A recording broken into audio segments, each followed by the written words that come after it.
A YouTube original. I've never watched one before, and in all honesty, I hadn't planned on doing so, until I found out that Weird City was going to be released. Hitting the site 2 days ago, it's a sci-fi anthology set in the not-so-distant future, and the first episode in that anthology is the episode titled The One. But is the show worth spending your money on a YouTube Premium subscription? And more importantly, is the first episode any good? Well, let's find out. Before I go ahead, make sure you go over to my Twitter, @brainpilot_, and tweet me what show or movie you'd like me to review next. So without further ado, I'm Brainpilot, and here is Weird City The One review. Just to let you know, there will be spoilers, obviously. In a world that is set in the future, the city is divided into the haves and the have-nots. This is essentially the upper class and the lower class.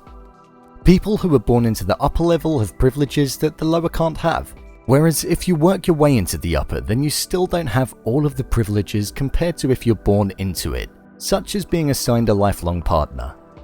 It seems as though the world is a very safe place on the upper level, seeing as though everything is done for you and you have all of the technology catering to your needs.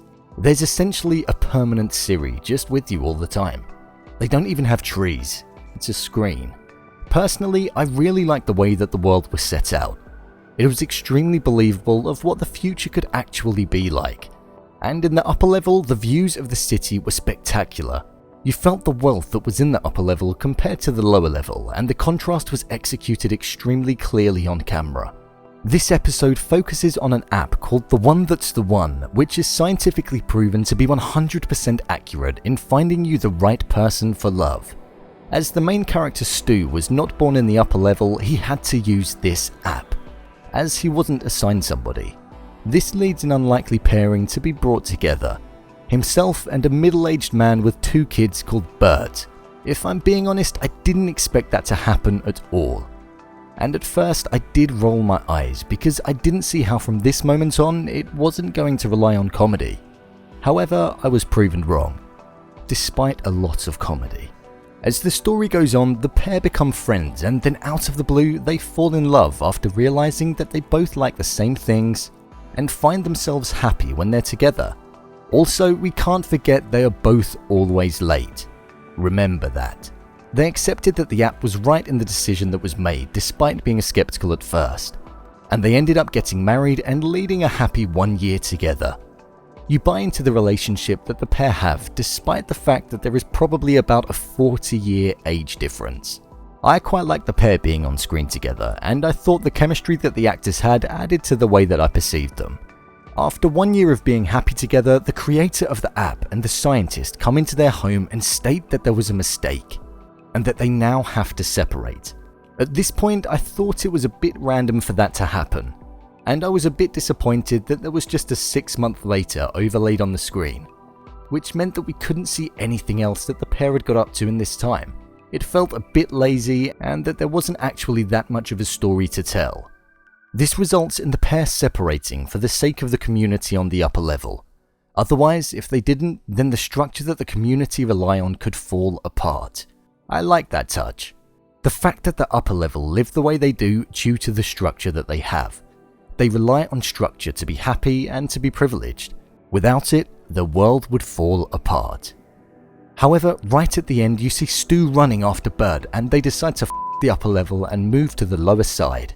And then it finishes with them living happily ever after. All of this because Bert was late to the pod that would eject him. I kind of saw that coming. Bit predictable. I found myself just feeling okay with the ending. It was just average.